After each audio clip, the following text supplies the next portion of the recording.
Señores, buenas noches. Soy Luis Novarecio de Estos Animales 2020. Un día cargado de muchísima información. Hay información económica, hay información de salud, hay información política. Buenas noches a la mesa, particularmente a Willy Laborda. Gracias por estar con nosotros. Que nos va a acompañar. Enseguida va a estar José Luis Esper. Nada, pequeño título. ¿Podemos decir que se va a controlar el drenaje de dólares con las medidas de hoy? No me animaría a decirlo. No te animarías a decirlo. Iba a preguntarle a Rosario por el tema de finalmente se han cargado estos, ¿cuántos fallecidos? Hoy se sumaron 3.352 fallecidos. ¿Cuántos de la provincia de Buenos Aires? 3.199. Bien. La pregunta es, ¿sabemos dónde estamos parados? Cuando yo pensaba cuál era el tema más importante, me quedó repiqueteando lo que ayer Jorge Asís dijo en su comentario, un poco contradiciendo lo que yo estaba diciendo en ese momento, lo que yo afirmaba en ese momento, respecto de cuál es el plan de Alberto Fernández. Me parece que con todo derecho, ya pasados largos 6 meses de cuarentena, ya ha iniciado largamente el gobierno de Alberto Fernández, la pregunta es, ¿cuál es el plan? Y Jorge Asís, con su tradicional genialidad a la hora de contestar, me decía esto. No hay planes.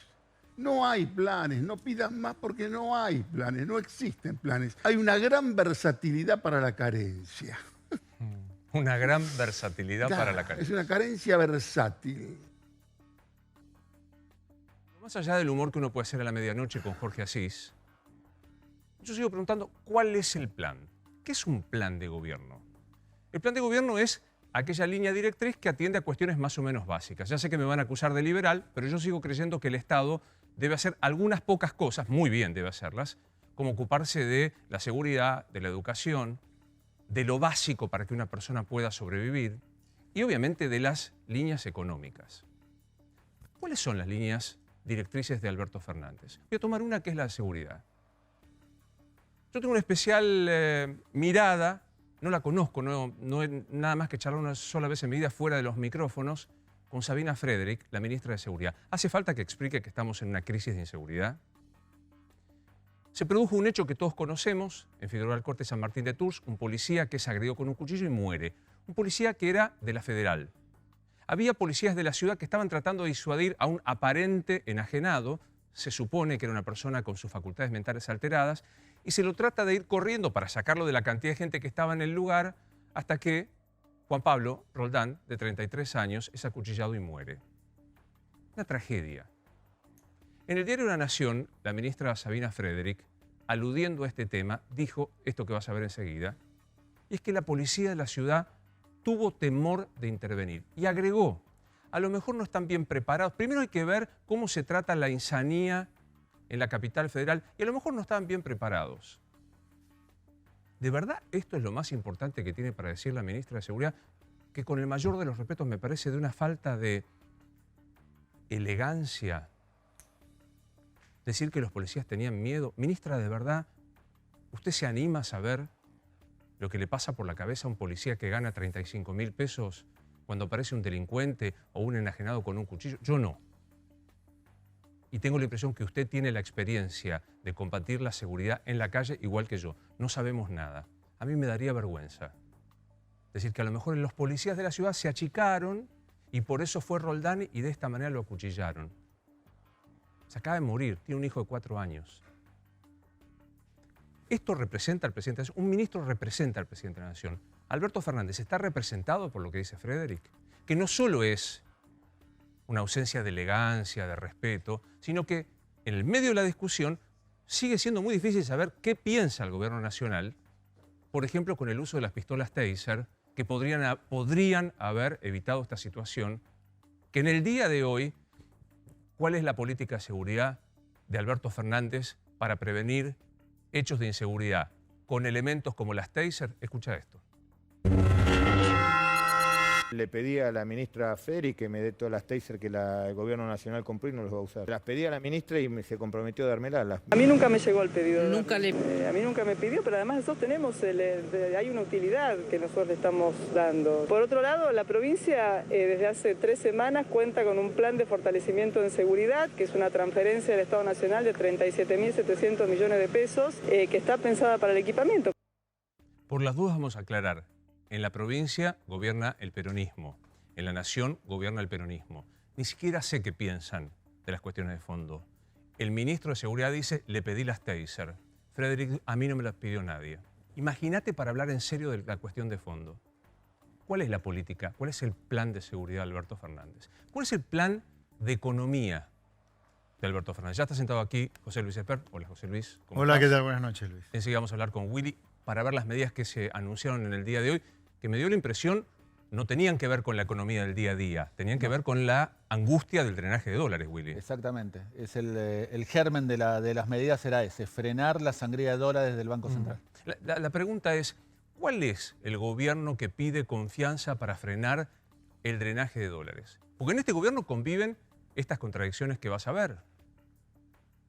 Este es el gobierno de apuesten al peso, que ahorren solo aquellos que van a producir. Es el gobierno de la vicepresidente que decía que al campo al que están tratando de seducir se siguen peleando. Es el origen de los piquetes de la abundancia.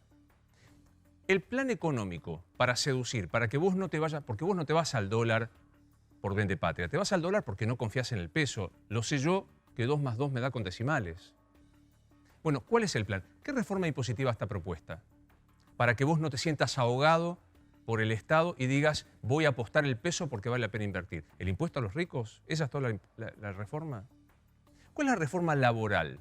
Lo escuché hasta el cansancio a Espert decir, señores, hay una situación extraordinaria. Si no los convencía en los días comunes, en pandemia, está cayendo el empleo, la gente tiene menos trabajo. ¿No será hora de pensar en negociaciones individuales o en negociaciones por empresa?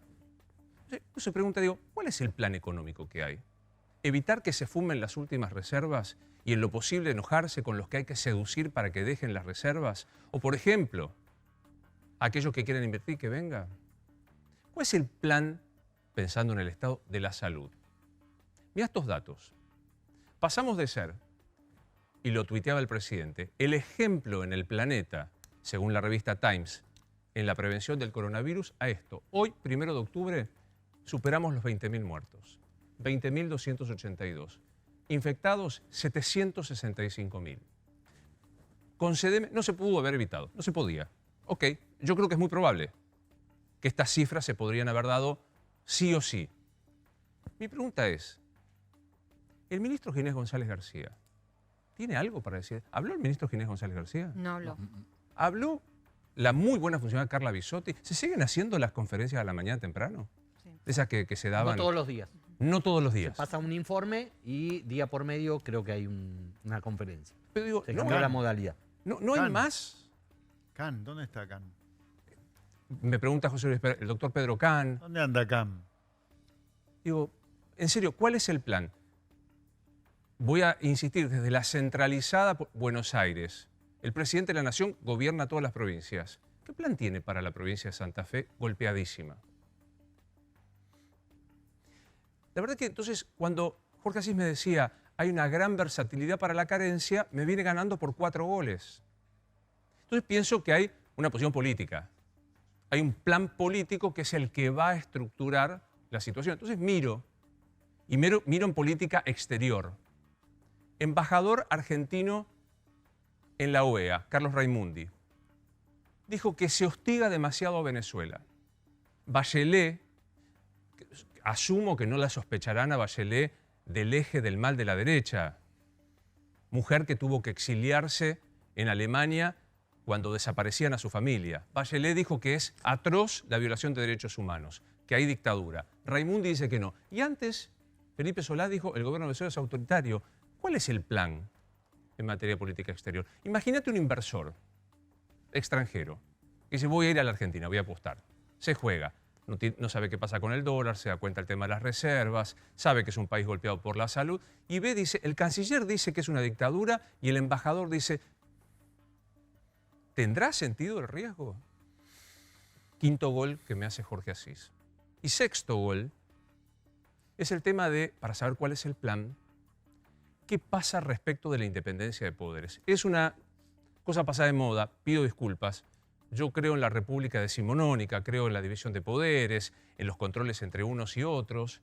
Ya vino una pelea fenomenal contra la justicia. Ya vino la comisión Beraldi. No conozco de verdad. Hoy va a estar Graciana Peñafort, una abogada por quien tengo una gran estima, es una persona honesta, es la directora de Asuntos Jurídicos del Senado. No conozco, traté de revisar en todo el mundo que un presidente o un vicepresidente nombre a su abogado personal litigando en la Corte para que opine de la Corte. No hay.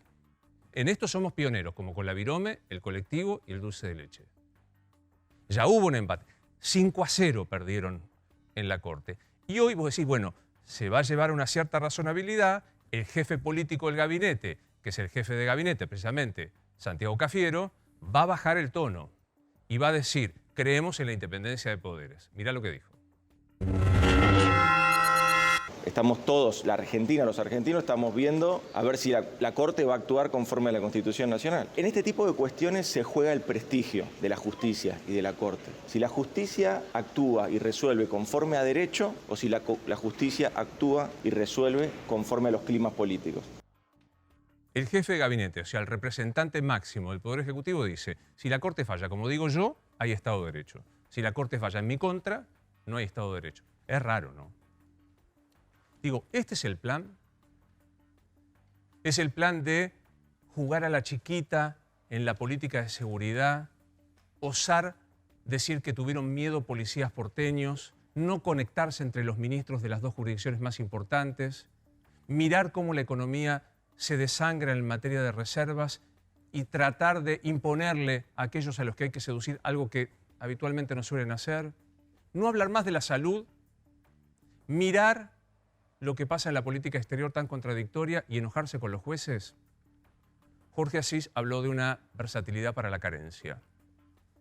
Yo voy a reservarme el derecho de estar desconcertado, porque de verdad me parece que ante tantas contradicciones y complicaciones, por lo menos vale el desconcierto. Enseguida vamos a estar hablando...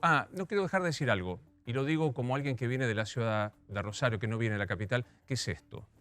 ¿Qué son los incendios de Córdoba, los incendios en mi ciudad de Rosario, la cantidad de incendios? No estoy viendo tampoco desde la opulenta ciudad de Buenos Aires un espíritu federal muy grande. Quiero solidarizarme con todos y cada uno de los ciudadanos que la están pasando, perdiendo bienes, viendo achacada su salud y muy angustiados porque se sienten solos. El tema de incendios en Córdoba, en la provincia de Santa Fe y en todos estos lugares que estás viendo. Enseguida hablo con José Luis Espert. La inseguridad es un tema recurrente que nos preocupa a todos. Protégete con SPC Alarmas monitoreadas para hogares y comercios. Solicita el asesoramiento de un especialista en seguridad o contratalo en tan solo 3 clics a través de sps.com.ar. Recordá, sps.com.ar.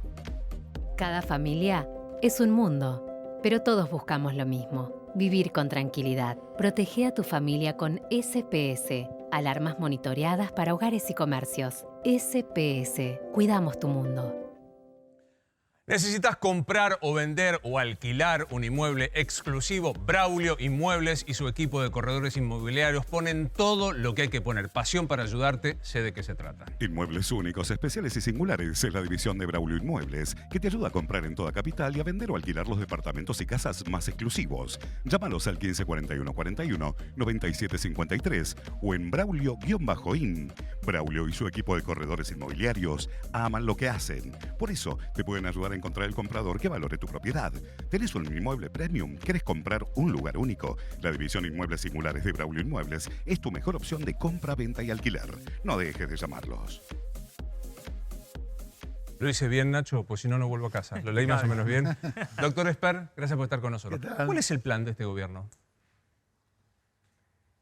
El plan que Argentina viene teniendo hace, yo diría, casi un siglo ya, no es muy diferente. O sea, creo que habría que cargar de manera equilibrada las tintas sobre este gobierno, porque todos en esencia terminan haciendo más o menos lo mismo, ¿no? En todo caso, lo que habría que interpelarnos es a nosotros mismos como sociedad, ¿no? Completa. ¿Qué nos pasa que no podemos dejar de hacer siempre lo mismo y eso que hacemos siempre igual está mal? O sea, esto de darle gas, anabólicos a la industria, está todo bien, digamos, la industria, pero darle anabólicos, ¿no? En este caso, 0 retenciones para la industria, más reintegros a la exportación, a la industria que hace elaboración del poroto de soja, también darle un subsidio cruzado con menores retenciones respecto al poroto.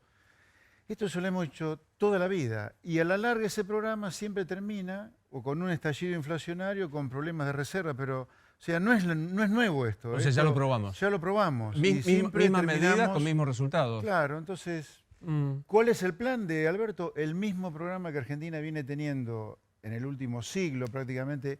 En el último medio siglo de ese siglo, este programa ya se ha degenerado tanto pero tengo una pregunta que ha provocado, por ejemplo, los niveles de pobreza que acaba de publicar el INDEC. O sea, la pobreza que tenés del 40%, insisto, podés cargársela todo, Alberto, pero en realidad sería injusto porque la pobreza en Argentina hace, te diría, 30 años no existía. Pero tengo una pregunta, José Luis. Alberto Guzmán, para ponerlo en términos bien torpes, ¿Guzmán es igual a Duhovne y Lacunza? Tienen muchas cosas en común, muchísimo. Muchísimo. Willy, hoy se decidió, empiezo por algo que es muy para nosotros difícil de entender, que es retenciones, industria y minería. Digo, ¿hoy se decidió algo que vaya a mejorar o por lo menos paliar la situación de la economía doméstica?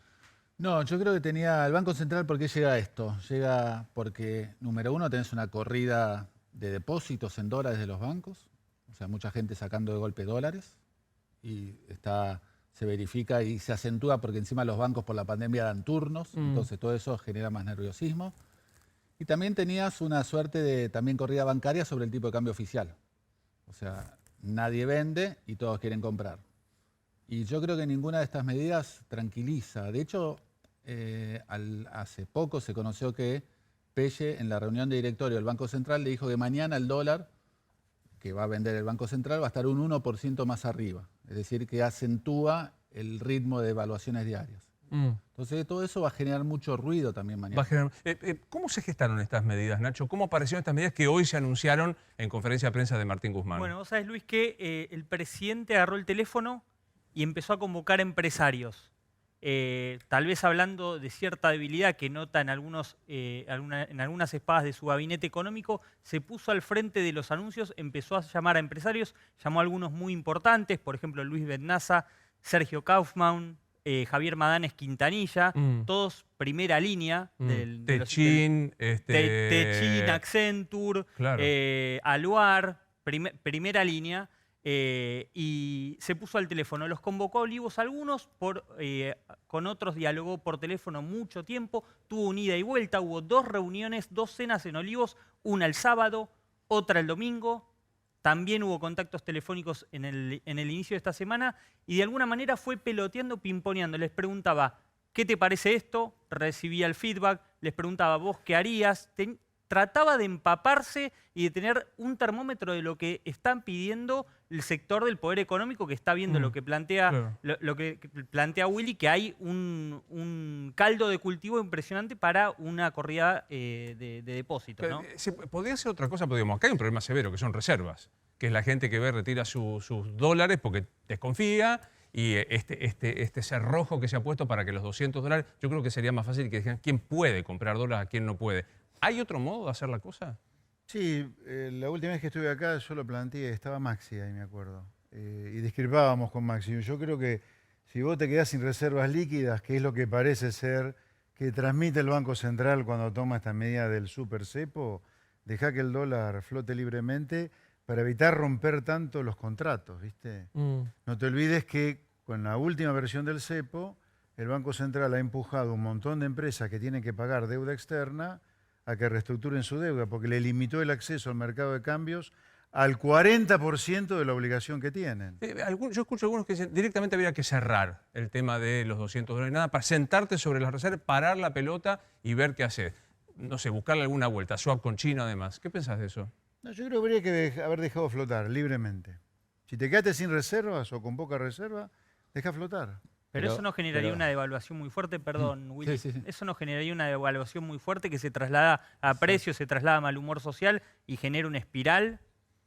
Yo creo que eso lo vas a tener en algún momento y puede ocurrirte el año que viene en el medio de un proceso electoral que puede ser mucho peor porque si el salto en el nivel de precio fuera el mismo, el efecto final termina siendo peor porque en el medio de un proceso electoral vas a empezar a pegar manotazos de ahogado por todos lados.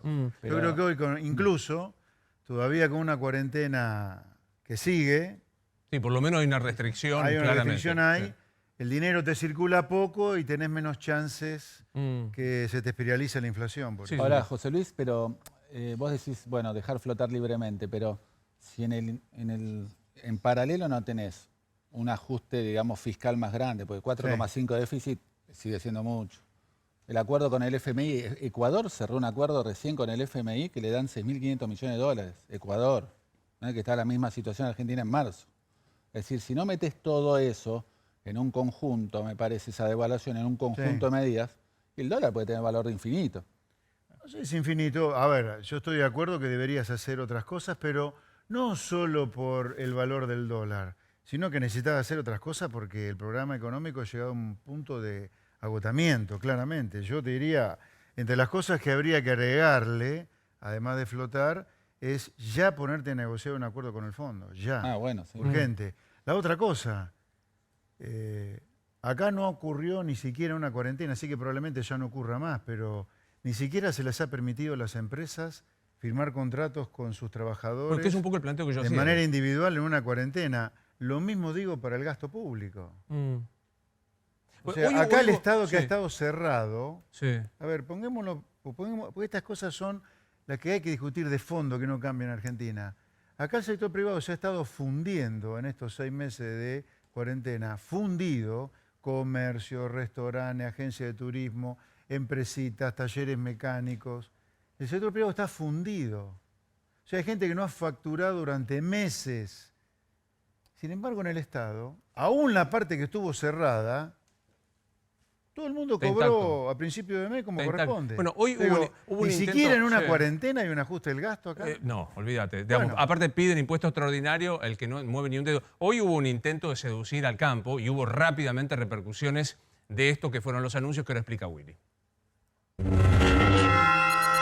Son peor de lo que había trascendido y nos imaginábamos, ¿no? Porque se hablaba de una baja de 3 puntos por unos meses de las retenciones a todo el complejo de soja. Al grano de soja le bajan 3 puntos, pero los subproductos le bajan más, le bajan un poco más, y ya ahí entonces restituyen una cuestión que nosotros veníamos denunciando desde hace bastante tiempo, es ese diferencial de derechos de exportación, que es una transferencia de dinero de los productores a los industriales, digamos, que muelen la soja y obtienen harina y aceite. Verdaderamente no estamos de acuerdo con el fondo de todas estas medidas y tampoco con las formas, ¿no? Porque nada de esto se nos consultó, ni se nos avisó, ni se, digamos, debatió con la mesa de enlace. Digamos, hoy se buscaba, Willy, seducir a los dólares del campo. ¿Te parece que van a quedar seducidos? No. Creo que el campo hoy estamos muy preocupados, lo que decías vos de los incendios.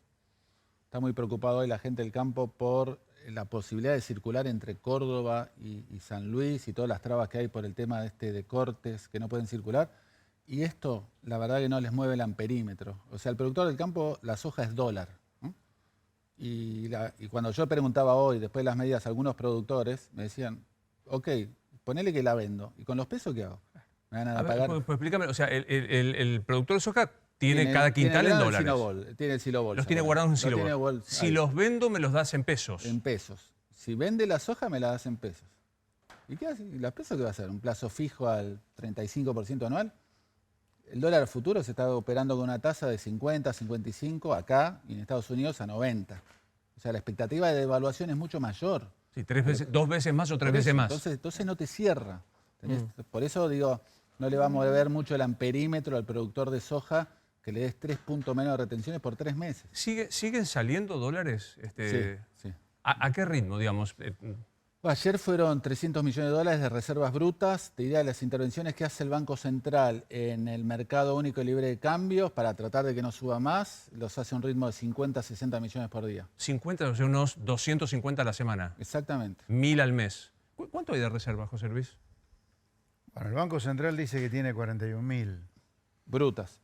Sí, brutísima. Yo creo que a eso hay que restarle como mínimo el encaje de los argentores, o sea, la parte de los depósitos en dólares que los bancos no han prestado. Así que te quedás, ponele y le restás alguna otra cosita, 20.000.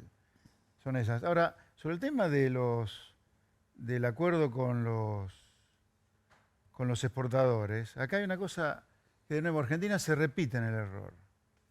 Lo que ha negociado el gobierno con los exportadores cosa imposible de que ocurra, porque las reservas no dependen de los dólares que te liquida el exportador, depende de la demanda de pesos que hace la gente. No tiene nada que ver la liquidación de dólares de la exportación con las reservas del Banco Central. Pero bueno, acá creemos que eso ocurre. Es como la persona que cree que el que provoca la inflación es el comerciante que sube los precios. Pero pará, porque yo soy de los burros que no entiende. No, Tengo claro no que es así, no es así. Vendés, los No exportadores es así. exportan, con lo que se vende, con las retenciones, lo que se va, me los quedo yo como reserva. Sí, ¿no? pero si la gente no quiere tener, los pesos que vos emitrís contra los dólares que te vende el exportador, la vas a perder a las reservas. Si vos tenés oferta de dólares y demanda de dólares, Claro. o lo que es la inversa, los pesos que se demandan y los pesos que se ofertan. Vos decías de la... Entonces, pero acá hay una cosa importante porque Argentina vuelve a repetir este error. El acuerdo al cual se llegó con los exportadores, que en realidad son los que producen harina y aceite, que pagan retenciones a la exportación por la harina y por el aceite, el productor del campo hace el poroto de soja. El chacarero, el que está tranquera adentro, hace el poroto de soja. Ese poroto de soja, una parte importante termina en las industrias que hacen la harina de soja y que hacen el aceite de soja, ¿sí? Está el chacarero y el que hace harina y aceite de soja. Los dos pagan retenciones por las exportaciones o de poroto o de harina o de aceite de soja. El acuerdo al cual llega el gobierno con los que hacen aceite y harina, yo te pongo menos retención a vos que la retención que le pongo al chacarero que produce poroto. Entonces, a cambio de ese diferencial, que hace que el poroto de soja sea mucho más barato que antes relativamente, vos liquidame más. Entiendo. Pero acá al chacarero se lo han fumado en pipa con Claro, este pero acuerdo. y con esta característica Ahora, de Willy, digamos que yo no voy a que quedar... eso de fumarse en pipa al pobre chacarero implique más reserva, pero No. es como si yo dijera, existe Alicia y el País de las Maravillas. Recién hablabas del Fondo Monetario. A los que tenemos unos cuantos años, salvo Esper y yo, que son todos jóvenes, por supuesto, nos acordamos de Teresa Terminacián, de Anup Singh, de todos los enviados. En la Argentina es un país raro, donde el ciudadano que le gusta leer los diarios aprende quién es el enviado del Fondo Monetario. En cualquier otro país del mundo no existe esto.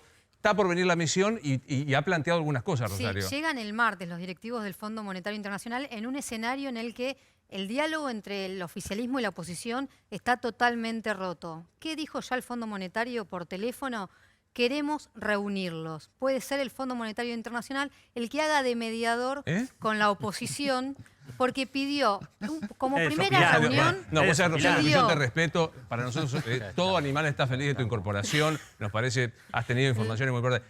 ¿Que el fondo va a mediar entre Macri y Cristina? Bueno, no va a poder sentar a Macri y a Cristina, no pidamos tanto tampoco, Sí. no los va a poder sentar, pero pidió una primera reunión con todos los jefes de bloque del oficialismo y de la oposición. Los quiere volver a juntar después de los cruces que tuvieron en la Cámara de Diputados. En el oficialismo reconocen que se tienen que volver a juntar con la oposición, tienen que tratar de presupuesto, hay leyes que tienen que avanzar, por lo cual se viene una reunión con el fondo en el medio de los dos sectores para acordar cuál va a ser la negociación y para presentarles el plan, que para vos no existe, el plan que hay para avanzar. De paso me factura el tema. No, pero digo, no deja de ser muy particular ver al peronismo reunido con el delegado. ¿Sabemos cómo se llama el delegado del Fondo Monetario? Vienen dos delegados, una mujer y un varón, que ahora no me acuerdo el nombre, porque son Luis Cubedo. difíciles. Ahí Luis está. Cubedo. Ahí está. ¿Cómo se llama? Luis Cubedo. ¿De dónde Venezolano. es? Venezolano. Pero está en el Pero fondo no hace está 30 claro, años. no hace vive- 30 años en el Sí, fondo. sí, no es chavista, Sí. tranquilo.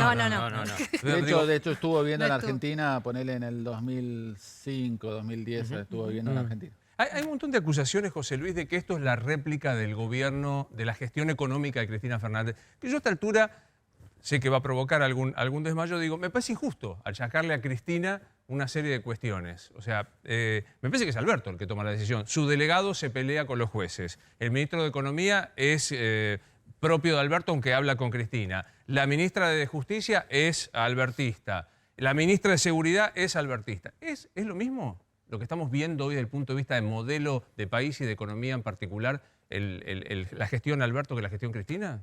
No me parece. Todavía no. Lo cual no quiere decir que no termine peor el modelo de Alberto que el modelo de Cristina, ¿no? Porque los puntos de partida son muy diferentes, ¿no? El gobierno de Cristina, o los dos gobiernos de Cristina, vinieron de una gestión con la soja que llegó a valer, si no recuerdo mal, en Chicago, cerca de 800, 900 dólares a mediados del 2009. Eso era un viento de cola infernal. Y el mundo tuvo una mirada muy condescendiente con Argentina después del incendio de 2001-2002. El Fondo Monetario estuvo muy acomplejado con Argentina durante la gestión de Néstor por haber apoyado al plan económico de los 90 que terminó en el peor incendio de nuestra historia. Entonces fue muy benevolente el Fondo Monetario en esa época, más la soja en niveles estratosféricos, tenías un viento de cola muy grande. Alberto Fernández, es justo reconocer dos cosas. Recibe una economía destruida herencia por tremenda, el pésimo gobierno de Macri en materia económica y la pandemia, obviamente, que algo te va a pegar. Obvio. Aunque lo hubieras manejado perfecto, que no es el caso argentino, ¿no? Yo creo Está que claro. lo manejaron muy mal. Quiero enseguida seguir hablando del tema económico de otra arista. Háblale, Willy, al laburante, al que no es productor ni de poroto ni de harina, al que, por ejemplo, se quiere respaldar comprando los $200 y ve que cada vez es más difícil. ¿Cuál es el estado de situación hoy día en este 1 de octubre? El estado de situación es muy delicado. De vuelta, tenés dos problemas de corto plazo que son muy difíciles de resolver y que requieren también credibilidad. Pero bueno, los que hablamos, lo de los depósitos, que todavía sigue sacando la gente de dólares de los bancos, que en realidad si no están, no me preocupa tanto porque los dólares están. Reiteremos esto, o sea, aquel que tiene depositado dólares en los bancos tiene su respaldo de tenerlos físicamente. Eso no debería preocupar tanto. Y genera más nerviosismo porque el banco te da turno para la semana que viene. Entonces, viste, Claro. una semana ¿Por qué me es bicicletean una semana para la gente es que le hables del 2048. Se pone muy nervioso y tiene razón. Pero bueno, ese lo ponemos de aparte. El otro sí me preocupa, que es el tipo de cambio oficial. ¿Cuánto tiempo van a sostenerlo el tipo de cambio oficial? Mañana ya Pelle dice lo sube 1%. 1%.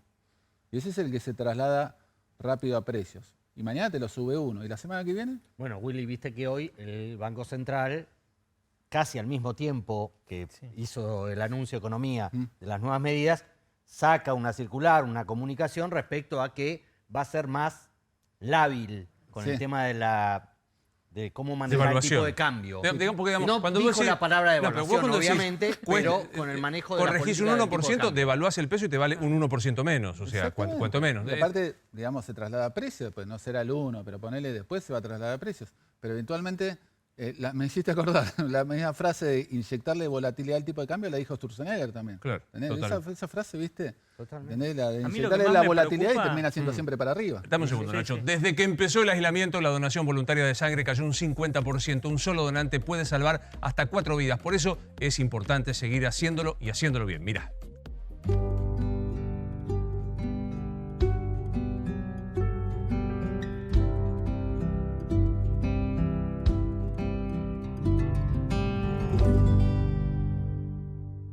Agustín Salvia es el titular del Observatorio Social de la Universidad Católica Argentina. Agustín, buenas noches. ¿Cómo le va?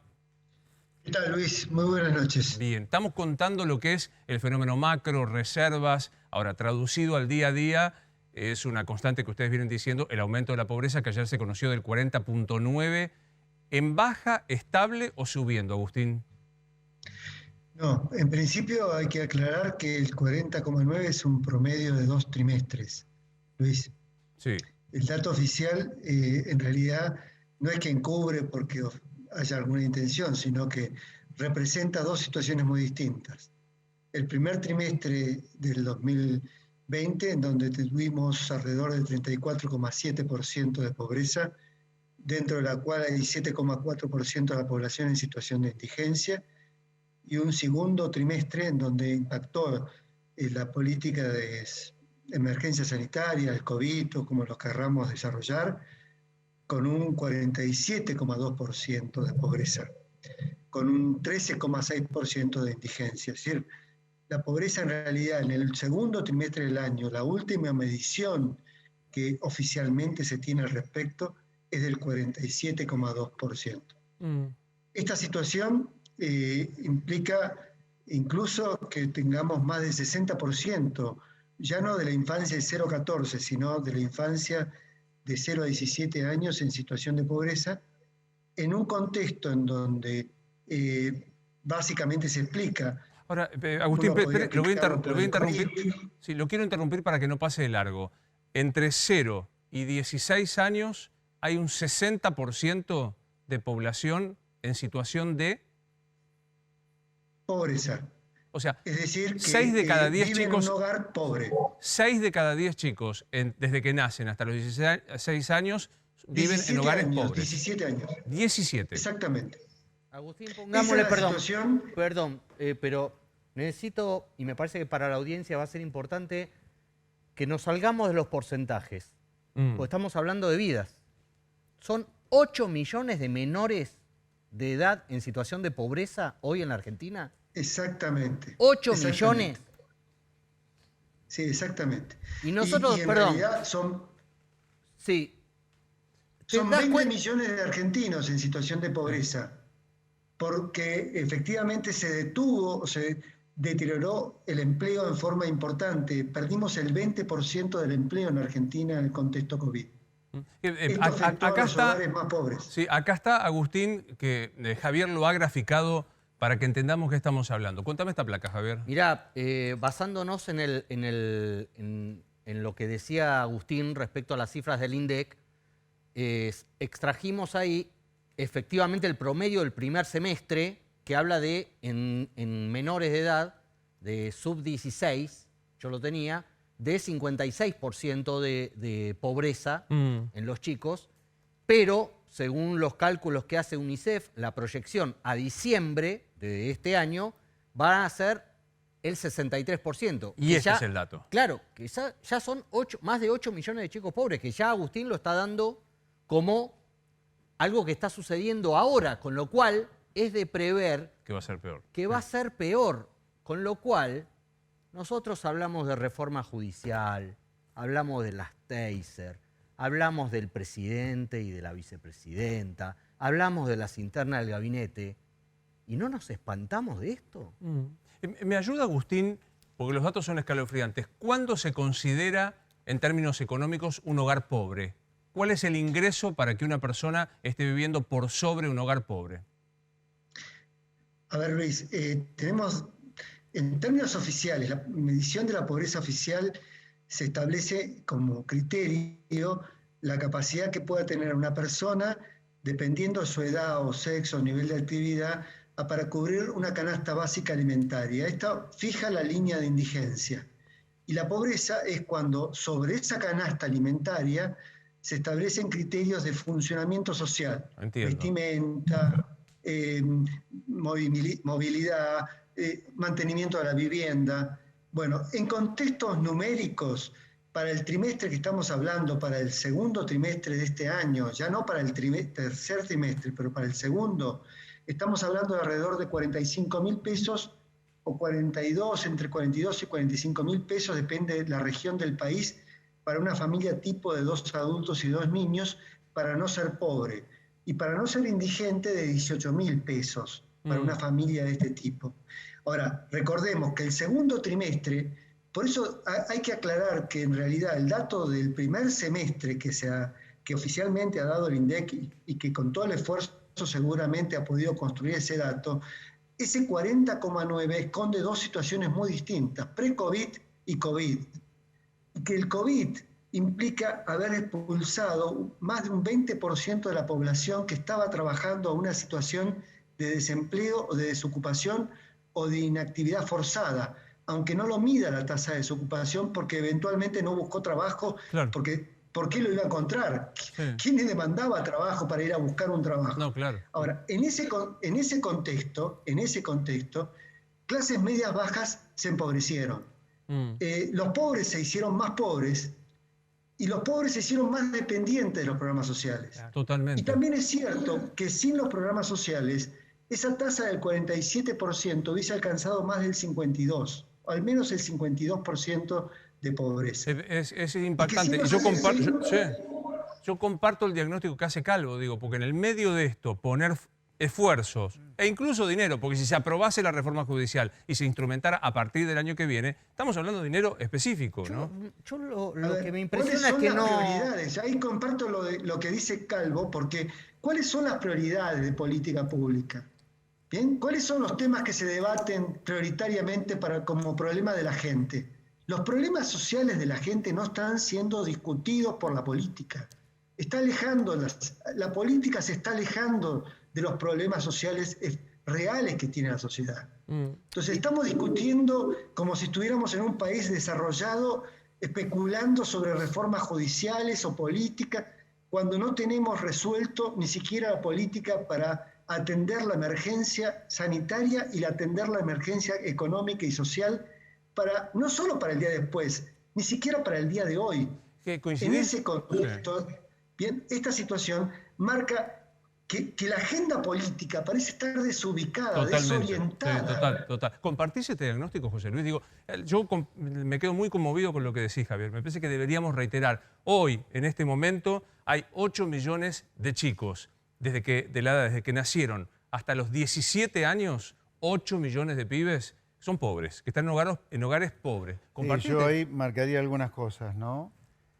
Imagínate, si ya tenemos o vamos a tener a fin de año 8 millones de chicos pobres, esos son chicos que no van a poder incorporar bien los conocimientos el día que vayan a la escuela, porque no van a estar muy bien alimentados o no van a estar pudiendo estudiar en condiciones como uno quisiera, ¿no? O sea que ya empezó a tener una población adulta el día de mañana con serios problemas de entendimiento, con serios problemas de insertarse en el mundo laboral, muy competitivo, altamente tecnologizado. O sea, ya estás creándote un problema serio hacia adelante también. Y aparte con un discurso... La segunda reflexión, perdón, que comparto totalmente con lo que decía Salvia, la clase política está completamente desconectada de los problemas de la gente. Pero te voy a decir más.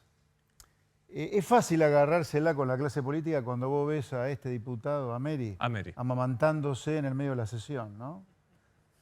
Ahora, eso es bizarro. Ahora, una cosa menos bizarra son los planes de obra pública de Kicillof. O sea, vos anunciás planes de obra pública cuando no testeás a nadie, cuando tenés al borde del colapso del sistema de salud. O sea, sin ir a algo bizarro como el caso de Ameri, vos decís obra pública, qué bueno, pero esperá, ¿cómo? La urgencia no es esa tampoco. La urgencia no es la obra pública. No, pero ¿cómo no va a ser la urgencia un techo para familias? Esperá, la urgencia es que vos decís todos los días se nos va a colapsar el sistema de salud. No, pero ¿cómo no va a ser una urgencia el techo, experto? El problema es la salud hoy. ¿Cómo? La urgencia es la salud. Eso no se lo tomo. ¿Cómo no va a ser urgencia darle techo a familias que no tienen dónde vivir? Vos tenés una urgencia más urgente todavía. Que seguís encerrando para a la las gente, personas que están en Guernica es una urgencia esa, ¿eh? No es para nosotros, acá en Palermo. Seguís encerrando a la gente, fundiéndose, porque no testeás de manera masiva, y el único recurso que tenés es una cuarentena animal. Pero ¿cómo va a comparar la cuarentena con la falta de techo, expert? Para la gente que está bien en Guernica... Estamos hablando de urgencias de las urgencias. Claro, o sea, no estamos hablando si está bien o está mal. Pero usted mismo lo plantea, ¿cómo esa persona no va a... ¿Querés hacer obra pública? Está bien. No es obra pública, es un plan de vivienda. No, pero hombre, escúchame. Este es un gobierno que te dice que no tiene un peso partido al medio, motivo por el cual va a gravar las grandes fortunas. O sea, tiene las arcas exhaustas. Si vos tenés las arcas exhaustas, dedicado al tema crítico que es la salud hoy. Ahora, hay algo que decía recién Agustín Salvia que me gustaría, si bien no es su especialidad, Agustín, para preguntarle, que recién deslizó José Luis Espert, que es el tema de los chicos pobres que van a tener dificultades del acceso a la educación en una educación totalmente cerrada. Yo, digamos, omití decir en el editorial, porque lo digo todos los días, ¿cuál es el plan de la educación? O sea, ¿hay que esperar la vacuna? Hasta ahora yo he escuchado solo como discusión, hay que esperar la vacuna. Mientras tanto, no volvemos a las escuelas. No. Sí. A ver, el problema que tenemos, Luis, es que, a ver, primero es importante tomar como... a mí nunca me gusta tomar el dato como un fetiche, el dato de la pobreza como un fetiche. Uno puede tener distintas mediciones, pero lo que es cierto que hemos tenido un crecimiento de la pobreza de 12 puntos y que cuando uno habla de 40,09 o 40,9% de pobreza, estamos perdiendo de vista que casi el 50%, en realidad el 47,2%, casi el 50% de la población argentina carece de los ingresos o para cubrir sus alimentos o para un funcionamiento económico básico, para pertenecer a un sistema social. En ese contexto, la pobreza multidimensional, las dimensiones mucho más vinculadas a derechos, a acceso a bienes y servicios que permiten el desarrollo humano, la integración social como la educación, como la salud, como el hábitat, como la vivienda, como los procesos de socialización y de crianza se ven fuertemente afectados. Bien. Entonces, en ese contexto lo que estamos produciendo es, más allá de que aparezca el dato de 8 millones de chicos en situación de pobreza, estamos desinvirtiendo en capital humano y capital social. El problema es que hay una crisis de destrucción de capital humano y capital social en una parte de la población en el contexto COVID. Y el problema es cómo lo recuperamos, cómo lo reconstruimos, cómo construimos sobre esa base la posibilidad de que haya un escenario de un horizonte posible de crecimiento. No es con más planes sociales. Pero Agustín, La claramente... única forma es con más trabajo. Pero Agustín... La gente lo que te va a demandar es trabajo. Está bien, pero... Y que en ese trabajo le permita tener un ingreso. Y políticas públicas que le permita tener acceso a la educación, acceso a la salud, acceso a la seguridad, acceso a un conjunto de bienes y servicios que le permitan desarrollarse plenamente. Y esto, como son claves políticas, no son claves que pueda emprender cada uno por su parte. Una pregunta para cerrar de Javier Calvo, sí. Pero Agustín, Javier, claramente ese planteo que vos haces, con el que coincido, 120%, no es lo que se discute en la política. No lo discute el gobierno, no lo plantea el gobierno, no lo plantea la oposición. Mañana hay una mesa interministerial de la infancia que va a estar UNICEF y demás. Sí, y está la Comisión del Hambre, la Mesa del Hambre y todo eso. Pero no se discuten seriamente el énfasis estos que hay temas. sobre la reforma judicial, el énfasis que hay en es otra tantas cosa. otras cosas del gobierno nacional, de la oposición, de los gobernadores. Sí, Agustín, cierra usted. Javier, a ver, perdón, para aclarar este punto, por la pregunta que me hiciste, pero recupero este tema. Obviamente que hoy por hoy recuperar la educación... A ver, así como para el sector de trabajo, desarrollar la actividad de la construcción y volver a tener actividad gastronómica, turística y de la construcción significaría un impacto importante para que la gente que estaba en estos sectores pueda recuperar su trabajo, es clave, mucho más estratégico que los chicos vuelvan a la escuela. Sin la menor duda. Es mucho más estratégico. Totalmente. ¿Bien? ¿Por qué? Porque estamos invirtiendo en la posibilidad de darle contención, socialización, educación, un clima de pertenencia y de integración social. Ahora, esto no está ocurriendo y quiero decir dos cosas. Una es, los diagnósticos siguen siendo discutidos. Es como si cuando uno dice, miren, la verdad, la pobreza no es 40,9 como aparece en tu banner. La pobreza está mucho más arriba, pero más allá del diagnóstico, está mucho más arriba en términos multidimensionales, porque la pobreza en términos de vivienda, de educación, de salud, de aspectos psicológicos, es mucho más grave en términos de la situación que estamos viviendo. Lo entiendo perfectamente.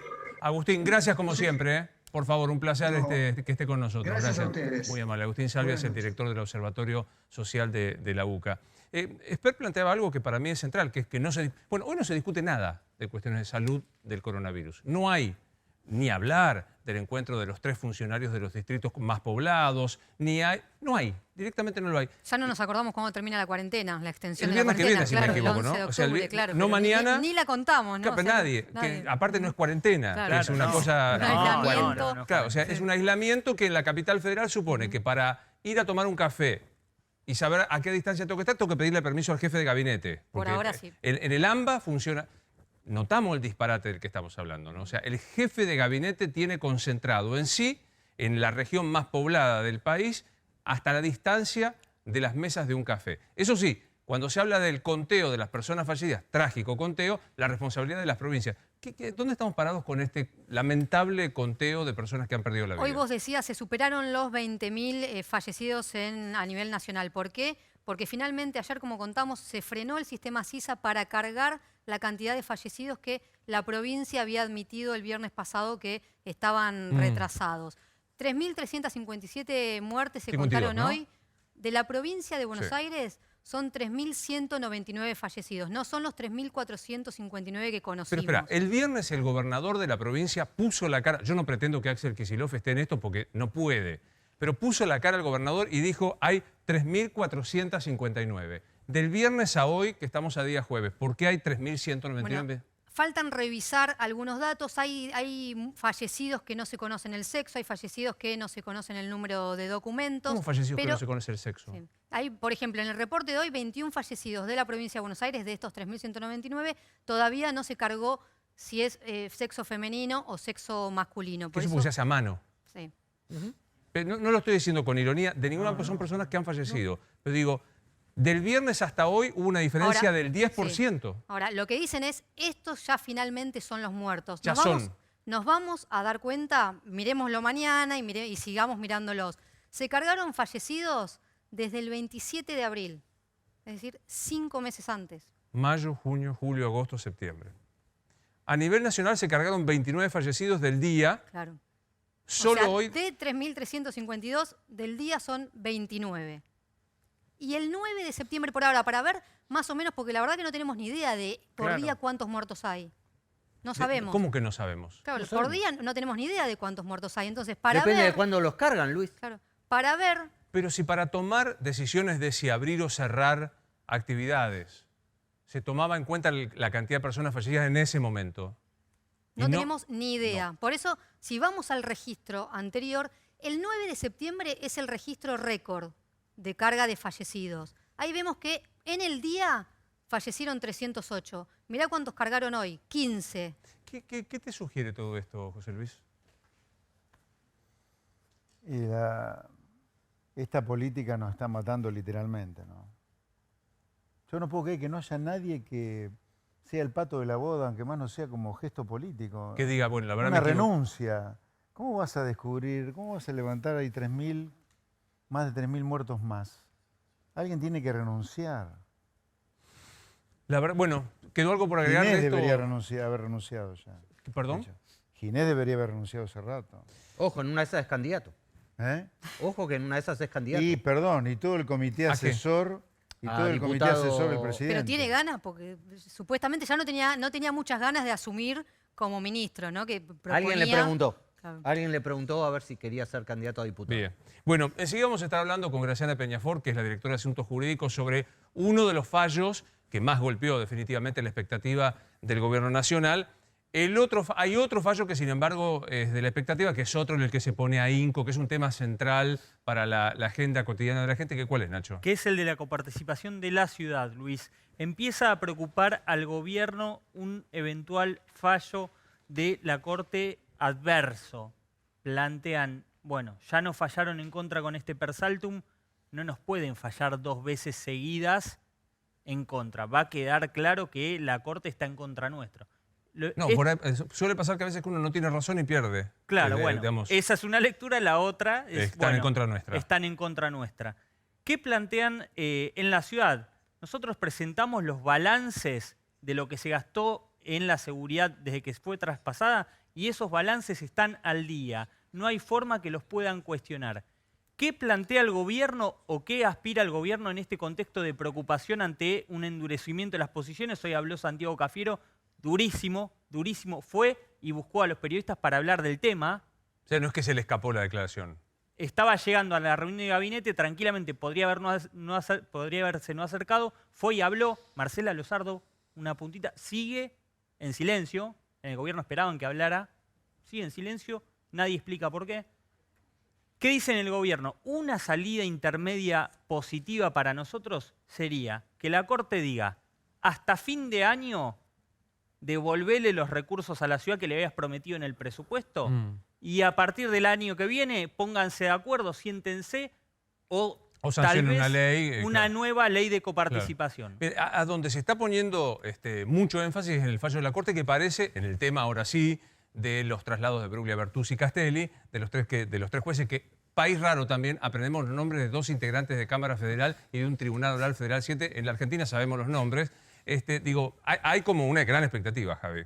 Sí, habíamos dicho que en 15 o 20 días la Corte va a tener supuestamente el fallo para definir la cuestión de fondo sobre los traslados. También anticipamos ayer que van a establecer una suerte de reglamento para que esto no vuelva a pasar, para que no haya más traslados, claro, o se establezcan con mucha claridad cuáles son los límites y las condiciones que tiene que tener un traslado para ser considerado como tal y no requerir el acuerdo del Senado.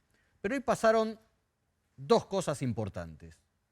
Una, sobre este tema, el Consejo de la Magistratura se dirigió en duros términos a la Corte para desautorizar el per saltum y la causa que está hoy en el máximo Tribunal de Justicia del país, porque sobre todo Brugli y Bertuzzi denunciaron al Consejo de la Magistratura y el Consejo de la Magistratura dice que ellos no tienen nada que ver en este tema, que simplemente implementaron los preceptos con los que se rige el Consejo de la Magistratura y que en todo caso los magistrados deberían haber denunciado al Senado. Bien. ¿Y la otra cosa? Y la otra cosa es que la Corte espera ahora el pronunciamiento del procurador Casal sobre este tema de los jueces. ¿Qué dan por sobreentendido en la Corte? Insisto, en la Corte, que Casal obviamente va a fallar a favor de que los 3 jueces vuelvan a estar en donde el Senado los acaba de sacar. La directora de Asuntos Jurídicos, creo que es así el título de Graciana Peñafort, una gran abogada, por cierto, es ella. Doctora, ¿cómo estás? Buenas noches. Buenas noches, Luis, ¿cómo estás? Bien, gracias por atendernos. ¿Compartís lo que dijo hoy dale con Juan Pablo, Santiago Cafiero, que dijo que si la Corte se apega a la Constitución debe rechazar y si no, veremos la calidad jurídica de esta Corte?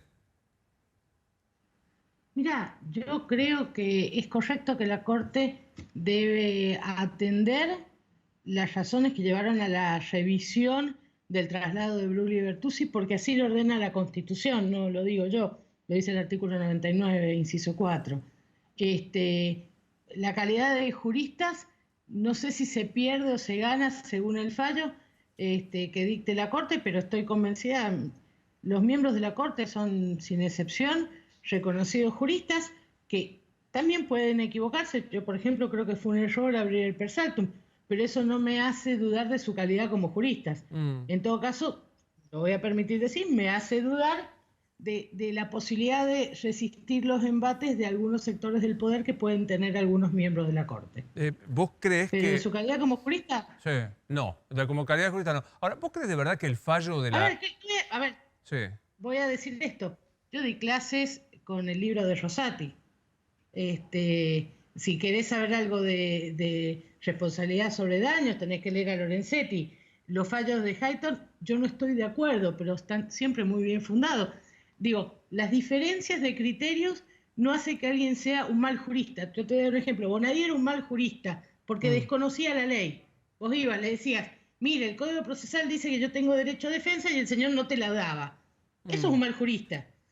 Después podemos tener matices. Está claro. Ahora, Graciana, vos decís, y te lo tomo porque tenés la trayectoria y la posibilidad de tomar esta idea de que hay una cierta presión de sectores de poder sobre la Corte.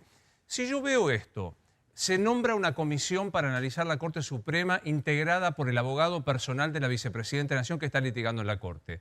Se toma el análisis del traslado de 3 jueces que son casualmente 2 que juzgaron en instancia de apelación causas donde está la vicepresidente y uno que eventualmente puede juzgar en tribunal oral la causa Cuadernos. ¿No es un clima también de presión a la justicia? Y te hago una pregunta, déjame hacerte una pregunta. Sí, claro. ¿Cuál es la función de la comisión? Asesorar al presidente y dictaminar sobre la pertinencia o no de los cambios en la Corte. Entonces, a ver, y si asesora al presidente, ¿qué poder puede tener para influir en la justicia eso? Te la repregunto de esta manera. Si Macri hubiese nombrado a su abogado para analizar la composición de la Corte, ¿qué hubieses dicho, Graciana? Lo nombró procurador del Tesoro, Luis. Y a Zanini también lo nombró Cristina. Pero quiero decir... Sí, por eso. Pero no, pero... Lo nombró al abogado o sea, de la verdad que estamos... Macri lo nombró procurador del Tesoro. Está bien. Y ¿Eso te hace ruido? En causa. ¿Eso te hace ruido? ¿Qué? ¿Y no te hace ruido que Zanini sea hoy el procurador?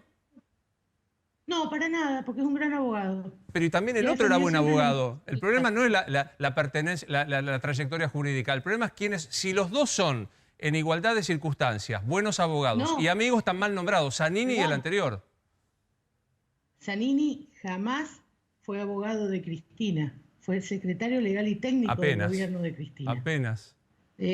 Pero no fue el abogado personal. Macri nombró al abogado de sus empresas con una incompatibilidad. A ver, el mismo abogado que nombró después tenía que decir cosas como peaje, causas como peaje, cómo litigaban o no litigaban. Ahí había un conflicto de intereses. No hay conflicto, pero no hay conflicto de intereses que el abogado personal de Cristina que está litigando en la corte le aconseje al presidente qué hacer con esa corte.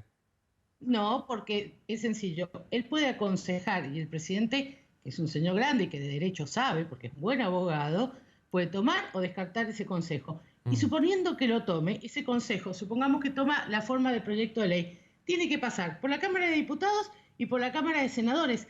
Voy a darte un ejemplo. Gil Lavedra asesoraba a el ministro Garabano en el programa Justicia 2020 y era el abogado personal de la vicepresidenta. Y el proyecto Justicia 2020 era una reforma al Poder Judicial. Sí, Gil Lavedra. A mí me parece que el mal de muchos suele ser un consuelo tonto. Yo tengo, a mí me comprenden las... Permitime que use un giro legal. Me comprenden las generales de la ley con vos, porque no nos conocemos, pero tengo un especial respeto por tu honestidad y por tu sapiencia jurídica. Graciana, con una mano en el corazón. Que se nombre al abogado de Cristina Fernández para asesorar al presidente, para saber qué se hace con la Corte, es cuanto menos de una incompatibilidad que en el barrio se llama de una manera que prefiero no pronunciar. Yo imagino y me río de lo que estás pensando, porque yo lo pienso en los mismos términos, pero no lo vamos a decir porque estamos en público. Está mal. Sí. Pero no. Pero no. Las incompatibilidades en general, como según el artículo 19, todo lo que no está prohibido por una ley está permitido. Y las incompatibilidades, como son prohibiciones, tienen que estar expresamente reguladas. Y no la hay. En este caso realmente no la hay. Eso sumado al contexto de, como te decía, el análisis express, sumarísimo, con una velocidad notable, de los 3 jueces involucrados en causas que tienen a la vicepresidenta en investigación. Veraldi, las causas, el pedido de que Casal se aparte. ¿No te parece un clima de época? A mí me parece que hay algunos problemas que arrastramos de hace mucho tiempo y algunos que arrastramos muy puntualmente desde el gobierno de Mauricio Macri, con el Poder Judicial. Voy a decirte algo. Mirá qué curioso. En la lista de los 10 jueces que tienen que obtener acuerdo, hay un juez que procesó a Cristina en 2 causas emblemáticas, que confirmó el procesamiento. Dólar futuro y memorándum. Yo lo conozco bien porque yo a ese juez le fui a pedir por la vida de Héctor Timerman para pedir que no le confirmaran la prisión. Entonces, te quiero decir una cosa, nadie cuestiona a Fara. ¿Por qué nadie cuestiona a Fara? Es decir, ¿por qué nadie cuestiona que también se tome ese juez? Yo te lo voy a decir por qué. Porque todo el mundo tiene claro que la presión sobre Fara, para que se mudara, pidiera su traslado, fue distinta a la presión sobre el resto de los jueces. Y quiero decir algo que me parece una cosa para aclarar importante. Es sobre el doctor Castelli, a quien no conozco. Así que lo vi los otros días en tu programa cuando estuvo dando la entrevista. No lo conozco, me pareció lógico, una persona enojada, pero me pareció irracional. El hecho que él sea miembro de un tribunal no indica que su solo voto vaya a conformar una sentencia. No, claro. Porque los tribunales son orales. Tienen 3 miembros. Claro. Son orales y tienen 3 miembros. Entonces, yo tengo esta sensación. Me parece que confirmando o no confirmando Castelli, no se va a modificar hoy, porque no sabemos cómo piensa Castelli, o por lo menos yo no lo sé, porque además hay otros 2 jueces en ese tribunal. Es más, si en un tribunal, empezado el juicio, uno de los miembros no puede seguir, siempre hay un 4º juez que viene a ocupar ese lugar. Está claro. Es decir, no hay ningún... Y después, respecto a Bruglia y Bertuzzi, yo te voy a decir, esto es una cosa que yo lo creo realmente. Yo al doctor Bruglia le tengo una enorme estima personal, y si hay algo que me ha generado a mí mucho dolor es tener que aportar la documentación para la causa. No siento lo mismo respecto al doctor Bertuzzi, a quien lo tuve como juez en un tribunal oral, y curiosamente, él era juez en el tribunal oral que juzgaba a Amado Vudú, y al mismo tiempo discutía con el Poder Ejecutivo su traslado. Razón por la cual, como abogada de Vudú, yo lo recusé, no pidiendo que renunciara, pidiendo que se apartara y que dejara de resolver sobre la situación de Amado Vudú, porque estaba también el Estado pidiendo la condena. Bien. No que dejara de ser juez. Porque hay un conflicto de interés, usted no puede estar negociando con alguien que es parte. Te quiero hacer una pregunta, Nacho Ortelli, se nos escapa el tiempo. Sí, Nacho. Graciana, te quiero consultar.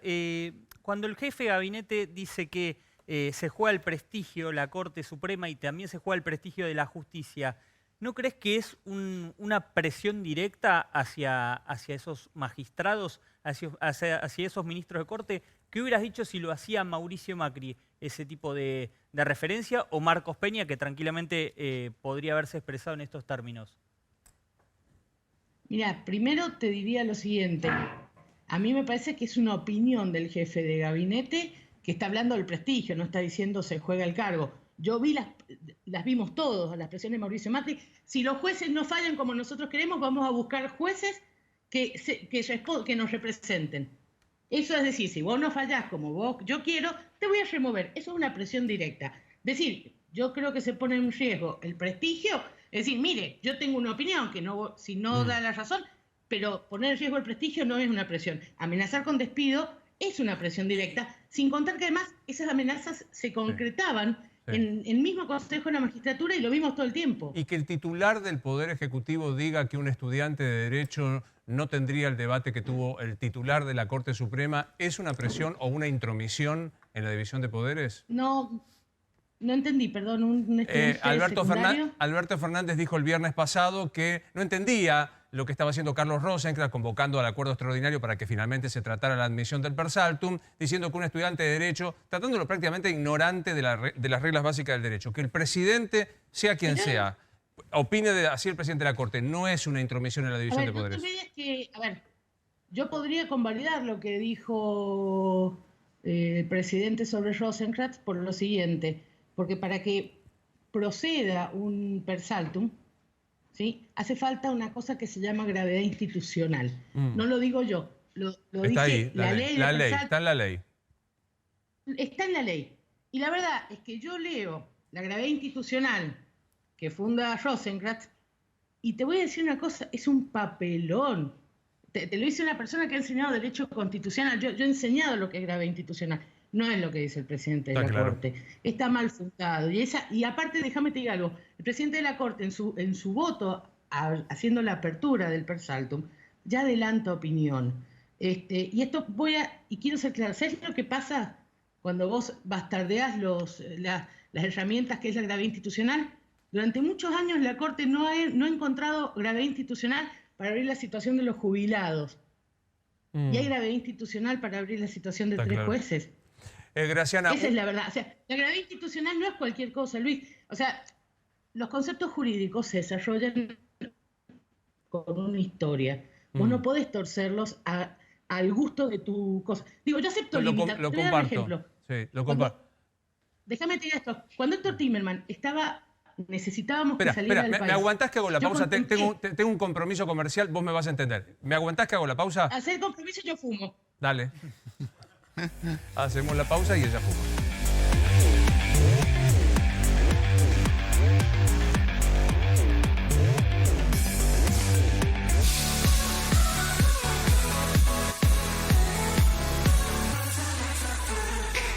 Gérmenes, Next. Bacterias, Next. El alcohol antibacterial ahora es Next. Está formulado con el nivel más alto de alcohol recomendado y un plus de aloe vera. Por eso elimina el 99,9% de bacterias mientras cuida tu piel. Se absorbe rápido sin dejar tus manos pegajosas. Nueva línea antibacterial Next. A los gérmenes y bacterias también deciles Next.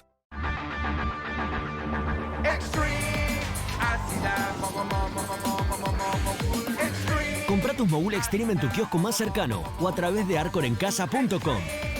Viví el mundo Mogul Extreme. Tengo cólicos, ando con colitis o me cuesta ir al baño. QG5, para mí fue la solución. Si tenés inflamación, cólicos, dolor, espasmos, gases, QG5 es el primer medicamento con guayaba de origen natural para tu intestino cuando está sensible, que te desinflama y alivia el dolor. ¿Querés saber más? Consulta a nuestro especialista en intestinosensible.com. Desde Easy te seguimos ayudando a estar en casa. Por eso extendemos hasta el 4 de octubre los precios remodelados. Aprovecha hasta un 40% de descuento en cientos de productos seleccionados. Además, podés pagar en 12 cuotas sin interés en todos nuestros locales y en easy.com.ar. Quedarse en casa nos conviene a todos. Easy. Como a vos, la naturaleza nos importa. Por eso presentamos Nuevo Tío Nacho Recargable, un formato que utiliza menos material de empaque y además es más económico. Ahora podés recargar tu botella de siempre o usarlo directamente desde su nuevo envase, en sus clásicas variedades, herbolaria, engrosador y aclarante. Nuevo Tío Nacho Recargable, una recarga natural y accesible para tu pelo. También conseguilo online. Gérmenes, Next. Bacterias, Next. Las toallitas antibacteriales ahora son Next. Tienen doble acción. La trama de su fibra y la exclusiva fórmula de Next arrastran y eliminan el 99,9% de bacterias. Protección en tus manos para seguir adelante con tu vida. Nueva línea antibacterial Next. A los gérmenes y bacterias también deciles Next. Termina el día riéndote fuerte. ¿Estás alguna vez en algún lugar como sorprendido de donde estabas? En un barco. ¿Querés ahondar o no? Hoy, 0:30, 12:30, pasa la medianoche, media hora, voy a estar con Estelita. Estelita en casa. Esta noche al término de Animales Sueltos. Por América. Hasta el 14 de octubre, Walmart y Chango Más vuelven a traer maratón de descuentos. 35% en muchas marcas de perfumería, limpieza y pañales. 50% en la segunda unidad de Coca-Cola Light sin azúcar y Sprite. Además, 18 cuotas sin interés en aires acondicionados, heladeras, lavarropas y mucho más. Vení a Walmart y Chango Más y encontrás super ofertas en más de 13.500 productos.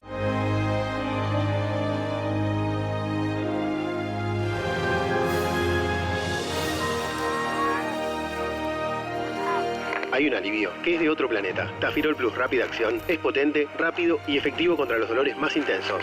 Tafirol Plus, rápida acción en cápsulas blandas. Comodidad es pagar la primera cuota en el 2021. Vení a Somier Center y llévate el mejor descanso a mitad de precio. Tenés 50% off en productos seleccionados y 18 cuotas sin interés. Además, si compras hoy lo empezás a pagar recién a los 90 días. No te lo pierdas. Somier Center, un lugar, las mejores marcas. Ahora, del viernes al martes en Disco y Jumbo. 3x2 en vinos y champañas. 80% de descuento en la segunda unidad en marcas seleccionadas de capilares y protección femenina. 70% de descuento en la segunda unidad en yogures y marcas seleccionadas de pañales y galletitas. Disco y Jumbo. Es obvio, tener una infección vaginal es súper incómodo. Estás molesta y de un humor no te bancás. Sentís picazón, ardor y no la pasás bien cuando tenés relaciones sexuales. Para eso, tengo una solución. Lomecan de un día es nuevo, un óvulo una sola vez. Con una sola aplicación, Lomecan un día elimina el hongo que produce la infección. De una, estás lista para lo que te gusta. Nuevo Lomecan un día, el de un óvulo, para las chicas que van de frente. Comes chocolinas de postre, comes chocolinas y pinta, una chocotorta allá arriba, pero ay qué ricas son las chocolinas. Comes chocotrufas de postre, haces chocotortas y pinta, unas chocolinas hacia arriba, pero ay qué ricas son las chocolinas.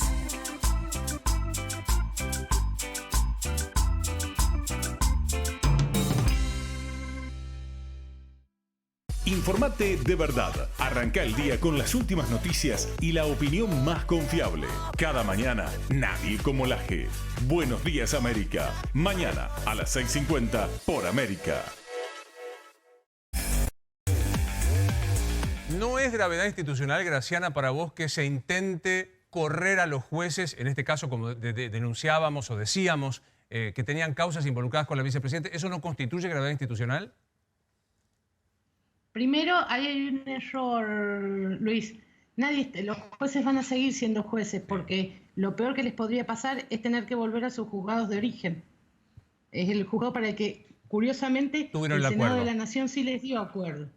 Esa es la verdad. No hay ningún perjuicio. Lo que está pasando, mirá quién voy a citar. Voy a citar a Martín Irurzun. Cuando el segundo juez intentó ser trasladado, Martín Irurzun, como presidente de esa Cámara, dijo, mire, no tenemos urgencia de que ustedes trasladen, se ha abierto un concurso y la verdad es que los jueces tienen que ser designados conforme el procedimiento que marca la Constitución. Y déjame decir una cosa, el acuerdo del Senado es parte intrínseca de nuestra Constitución y está muy bien fundado, ni siquiera por los constitucionalistas argentinos, porque esa cláusula tiene su origen en una cláusula norteamericana, de la Constitución norteamericana, que está muy bien fundada en un libro que se llama El Federalista, que dice, mire, para la intervención del Senado tiene un objetivo, y es que no se designen los jueces por favoritismo presidencial. Precisamente lo que pasó acá, cuando se designaron mal los jueces y a dedo del presidente, y voy a ir más lejos, en la famosa acordada 4, lo dice con toda claridad la Corte en genérico. Dice, mire, el objetivo de esto es evitar que con el acuerdo del juez, el juez pueda acceder a un cargo sin necesidad de llevarse más que bien con un solo poder, que es el ejecutivo. Está claro. A ver, no lo estoy... Ya está. Y te iba a decir algo que es importante para que vos entiendas lo de la gravedad institucional. Cuando Héctor ya estaba muy enfermo, yo pensé y discutí con mi socio si hacíamos un per saltum. ¿Y sabes qué encontramos? Que la situación de Héctor Timerman, que era gravísima, y te lo digo con dolor porque aparte era mi amigo, no era gravedad institucional, estaba en juego la vida de una persona, pero además la ley nos prohibía hacer per saltum por materia penal. Entonces, cuando uno aplica la ley y cuando uno trabaja en aplicar la ley, porque los abogados también la aplicamos cuando fundamos nuestros pedidos, tenemos que ajustarnos a la ley. Claro. Ahora, yo entonces, tengo si los abogados tenemos que ajustarnos a la ley, ¿por qué los jueces no? Te hago una última, que tenemos 2 minutos, que intento que salgamos lo jurídico, que nos apasiona por igual, pero sé que a la gente, con toda razón, sospecha de los que nos gusta el derecho. Los 5 jueces que vos elogiaste, por lo menos a 3, a Lorenzetti, a Hayton y me olvidé el tercero que lo... ¿A quién? A Rosati. A Rosati. A Rosati, cuyo tratado de derecho constitucional... No, pero espera, te construyo la pregunta. Estos jueces que fueron elogiados jurídicamente, más los otros 2 por unanimidad, ¿no será que más que presión de algunos sectores es que consideraron grave el intento de atropello? No abrís la posibilidad de decir, no es el infierno ajeno de los poderes que los presionan, sino que a lo mejor la actitud del gobierno es un atropello y los jueces le pusieron un dique? Yo te voy a decir cómo lo veo yo. Yo creo que todos los jueces fueron presionados. Algunas presiones fueron públicas, las vimos, las escuchamos, o las leímos. Otras presiones seguramente han sido privadas. Algo de eso han dado cuenta también muchas notas. Me parece que los jueces tenían un problema dado por la enorme presión en la que estaban y resolvieron torcer el sentido de lo que es gravedad institucional. No vas a encontrar nadie que diga que esta gravedad institucional está bien fundada. Te pido que revises las notas. Nadie va a encontrar gravedad institucional, salvo que lo hagas desde una lectura puramente política. Y te voy a decir algo que es importante, que en serio creo que es importante. Como abogada, a mí me ha tocado ganar y perder. Ganar es muy lindo, perder siempre es un embole. Ahora, dentro de la ley es el marco en el cual podemos trabajar todos tranquilos. El problema de esto es que a mí me preocupa que hay un desbarajuste en serio en el Poder Judicial. Veíamos hace un rato el tema, ¿cómo va a haber gravedad institucional en la situación particular de 3 jueces que lo peor que les podría pasar es volver al lugar donde sí tenían acuerdo del Senado? Bueno, eso es una mirada, yo te quiero como mi abogada, es una mirada. ¿Cómo no va a haber gravedad institucional si en el marco que te planteé de avance del Poder Ejecutivo sobre el Poder Judicial, conformación de comisiones, proyectos de ley que intentan nombrar cantidades de jueces, y como si esto fuera poco, justo solo esos, retraslado a su juzgado de origen de 3 jueces involucrados en causa de la vicepresidente, ¿cómo no va a ser? Pará, tengo que hacer la pausa de vuelta. Podés fumar un cigarrillo más. Pausa. No te voy a cortar. Pausa.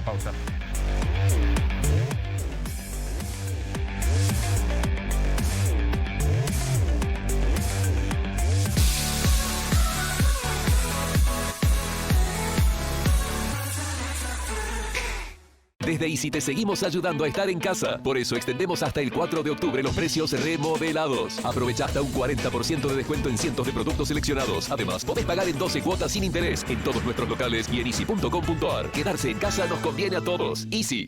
Como a vos, la naturaleza nos importa. Por eso presentamos Nuevo Tío Nacho Recargable, un formato que utiliza menos material de empaque y además es más económico. Ahora podés recargar tu botella de siempre o usarlo directamente desde su nuevo envase, en sus clásicas variedades, herbolaria, engrosador y aclarante. Nuevo Tío Nacho recargable. Una recarga natural y accesible para tu pelo. También conseguilo online. ¿Cuánto tardás en lavar tu ropa? Con Vanish Multipower quita manchas en el primer lavado. Las manchas de frutos rojos son imposibles de sacar. ¿Difícil? Vanish Multipower tiene 10 veces más oxígeno activo, que remueve manchas y revive los colores. ¡Como nuevo! Probá Vanish Multipower. Usa Vanish, el quitamanchas número 1 de Argentina. Gracias a su fórmula con percarbonato de sodio, te asegura la higiene de tu ropa en cada lavado.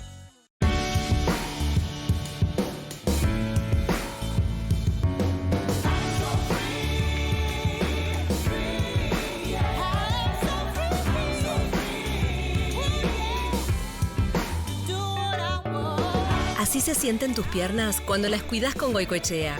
Aplicala con un suave masaje para aliviar al instante todas las molestias. Dale a tus piernas la libertad que merecen. Goicoechea, el especialista en piernas. Terminas el día y te pones en modo queso La Serenísima.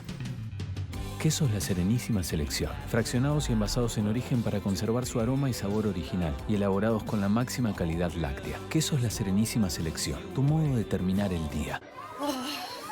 Me duele tanto la cabeza, te juro que me la cortaría. Ah, tengo la solución para vos.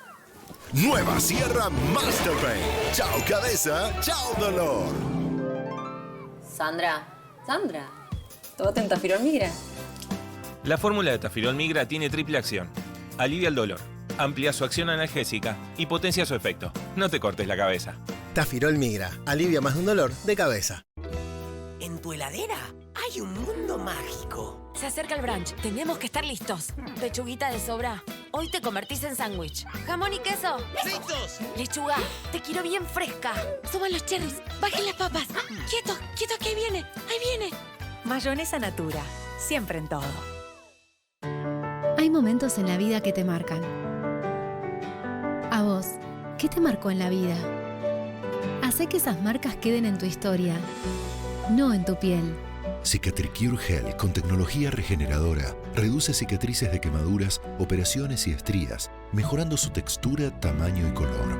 Un embarazo, una pasión, un desafío, una experiencia dejan marcas. Ahora que cicatrizó, quiero que desaparezca. Cicatricure Gel. Ahora con arcorencasa.com disfruta de tus productos favoritos. Encontrá todo lo que necesitas para tus desayunos y meriendas, para la hora de comer o para darte un gustito. Hace tu pedido. Te regalamos 200 pesos en compras mayores a 2000 y te lo entregamos gratis en tu domicilio. Arcor. Momentos mágicos sin moverte de casa. Bengué Desinflamante es la diferencia entre entrar al partido o entrar partido.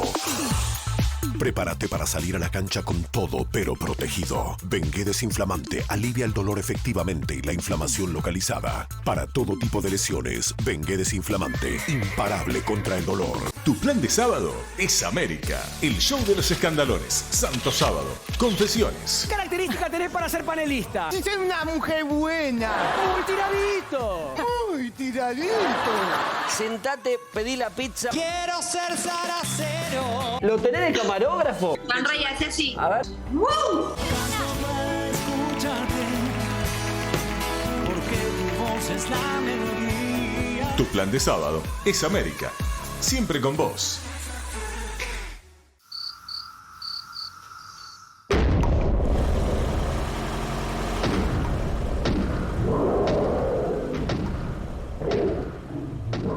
Cuando dormís bien, los ruidos del insomnio no molestan. Sleepy te ayuda a dormir antes, para disfrutar 8 horas de sueño reparador sin producir acostumbramiento. Despedite del insomnio ocasional. Decile hola a un lindo despertar. Con Sleepy. Dormí bien. No te olvides, estamos en una lucha para recuperar lo que sabemos es importante. Luchemos juntos, incorporando los nuevos hábitos de protección, lavándonos las manos al volver a casa y cuando estamos fuera. Espadol. Elimina el 99,9% del coronavirus SARS-CoV-2. Estamos reunidos. ¿Estás para conectarte? No hay problema, en 5 estoy. Beauty Care me la hace fácil. Es súper completa. Es una crema hidratante con un toque de color. Controla el brillo, queda natural y sin usar maquillaje. Brenda, vos siempre espléndida. Con Cicatricure Beauty Care, lo natural es que te veas bien.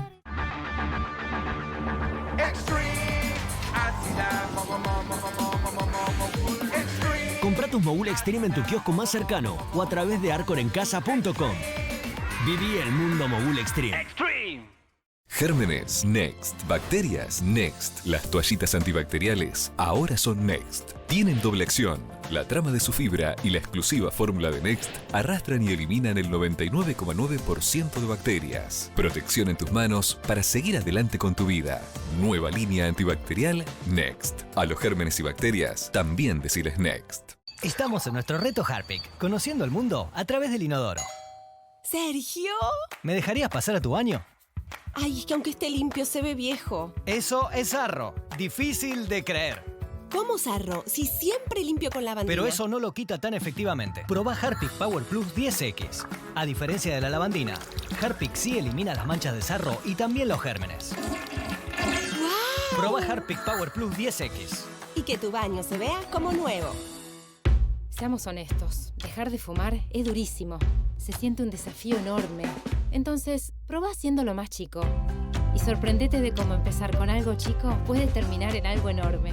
Empezá a dejar de fumar con la ayuda de Nicotinell. ¿Te pasa que después de bañarte te queda la piel de la cara tirante? Para esto tengo un super dato. La crema humectante de Teatrical, la verde. Única con células madre de la flor Butleja davidi. Yo la uso así. Me encanta porque deja la piel bien hidratada y se absorbe rápido. Y además, tiene el doble de contenido que otras cremas y cuesta menos. Como dice mi mamá, es clave cuidarse la piel desde joven. Teatrical, el cuidado de belleza que conviene. Ahora, del viernes al martes en Disco y Jumbo. 3x2 en vinos y champañas. 80% de descuento en la segunda unidad en marcas seleccionadas de capilares y protección femenina. 70% de descuento en la segunda unidad en yogures y marcas seleccionadas de pañales y galletitas. Disco y Jumbo. Informate de verdad. Arranca el día con las últimas noticias y la opinión más confiable. Cada mañana, nadie como la G. Buenos días, América. Mañana a las 6:50 por América. Gracias a Royaz, estoy feliz de vestir Royaz. Gracias a Fernanda Tosi de su centro de estética. Le mando un abrazo a Martín Cabrales en el Día del Café y a Carlos Bompadre de la Confitería La Princesa 3136. ¿Te acordás la pregunta de Graciana? Así no pierdo tiempo y la contestás. Sí, vos decías un montón de situaciones que generan la gravedad institucional. Sí. Las situaciones que vos considerás que generan la gravedad institucional no son las situaciones que ha enunciado la Corte al mal fundar su gravedad institucional. Porque si hubiesen hecho un planteo político, tal vez sería más correcto inclusive que el que han hecho. Tan mal está el planteo de gravedad institucional que con toda claridad vos estás diciendo motivos que podrían ser políticos, yo no los comparto, pero ni siquiera esos planteos han sido hechos en la apertura del Persaltum. De todos modos, y esto sí me parece importante decírtelo, Luis, y decírselos a todos, es importante que se resuelva este tema, porque lo importante acá es que tengamos un nivel de certeza sobre cómo se pueden designar los jueces. Nada menos. Claro, si la Corte decide que ahora los jueces se pueden designar, algunos según dice la Constitución y otros según el favoritismo presidencial, y voy a decir esto. Yo sé que Alberto no va a hacer locuras porque lo conozco hace muchos años. Y aparte he peleado con Alberto como pocas personas han peleado, en público y en privado, porque es amigo mío. Pero lo que te quiero decir es esto. Imagínate que quede instaurado en la Argentina que se pueden seleccionar jueces por fuera de la Constitución. Hasta el perro no te da la razón. Hasta el perro no te da la razón, Graciano. Te está ladrando enojado. No, el perro dice que vos no tenés porque razón. Porque el presidente... No, ¿sabés cuándo ladró? Cuando vos dijiste que no lo haría el presidente y el delegado del presidente en el Consejo de la Magistratura impulsó. Te mando un abrazo y gracias por el buen humor, de verdad. No. ¿Perro o perra? Eso sí. Dentro de la Constitución todo, Luis. Fuera del no. Chau, hasta luego. Gracias, José Luis, muy amable. Gracias a todos. Se quedan con Jay, hoy con Costa, con Costita, qué bueno. Soy Luis Novarecio, estos es Males 2020.